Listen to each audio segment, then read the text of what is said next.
I'm sorry. Okay. So now that we have let the BBC and London know why we are here, we'll now go through our wonderful lineup of speakers. So before I hand over to our lovely MC and my sister Amelia, who will announce the names in the roster, I get to announce myself as the first speaker. To introduce myself, I'm Shaira Choudhury, a trans woman, pronouns she, they, and I am one of the co-founders of Trans Activism UK, along with the brilliant folks beside the stage.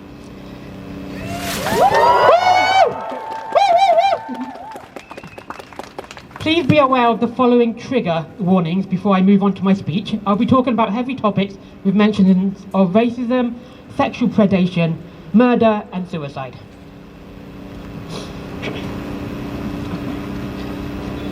I've seen this all before, I think to myself when I look at the coverage of trans people in the BBC and the media. I've seen this hate and bigotry before. It's not new, this so-called impartiality.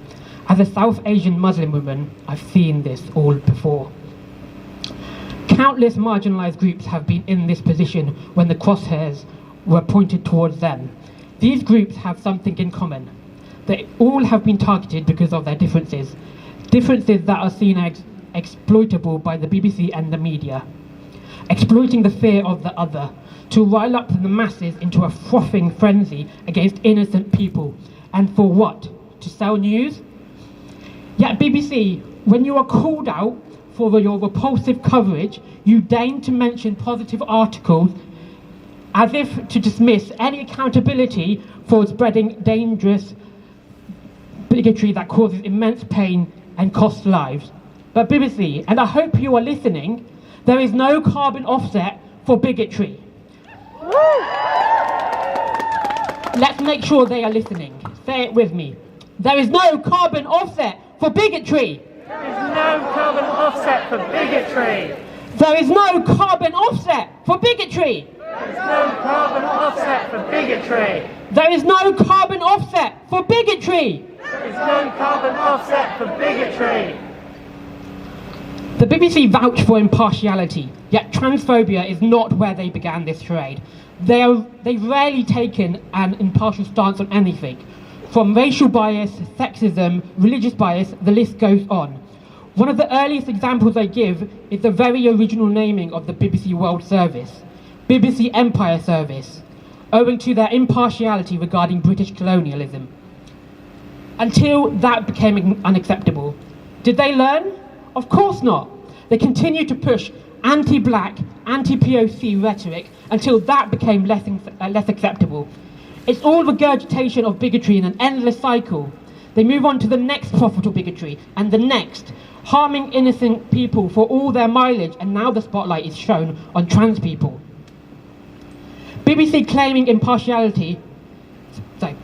stop claiming impartiality. From your birth to now, you have always marketed hate for whatever popular discourse is acceptable.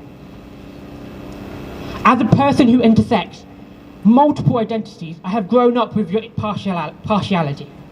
Your coverage of us people of colour, for example. You platform notorious racists, those who call men of colour inherently predatory, yet deny the shocking statistics where more than 50% of people involved with sex trafficking rings are white men. You reprimand and censor POC voices when they call you out on the bigotry, and even cast aside your own staff who dare to speak out in their own defence. So BBC, you are not impartial. Your coverage of Muslims is another regurgitation of bigotry, the next popular discourse. Again, examples being platforming people with similar discriminatory views. You previously defended interviewing a leader of the UK branch of a far-right group who have been violently racist to speak on the horrific Christchurch mosque attacks. You discuss Islam and Muslims to such an extent, outweighing your coverage on other faiths. Even your news coverage using Islamic phobic rhetoric when discussing Islam and Muslims is a heavy disparity. So BBC, you are not impartial. It has never been applied even-handedly. Your impartiality is always skewed, distorted, to now fit a narrative against trans people, hastily pulling statistics from a known hate group and quotes from a known rapist. You even went as far as localizing the horrific article to Brazil, who sees high trans murder rates on the deadliest year for trans people to date. You oppose your likeliness to other media outlets by pointing to your guidelines. However, by your history of coverage, you are not.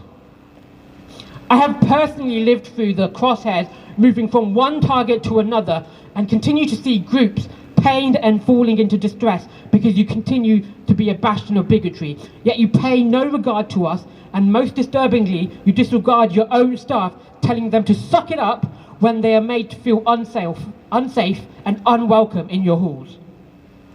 So BBC, you are not impartial, but you can make amends. You can acknowledge breaking your own publishing guidelines. You can note your bias. You can begin to amend the pain you caused and mitigate further risk of violence and suicide. You can stop platforming hate. You only have to listen and learn. So everyone, let's again make sure they are listening and learning. Let me hear you say, platforming hate is not impartial. Platforming hate is not impartial. Platforming hate is not impartial. Platforming hate is not impartial. Platforming hate is not impartial. Platforming hate is not impartial. Trans rights are human rights. Trans rights are human rights. Thank you very much, everyone.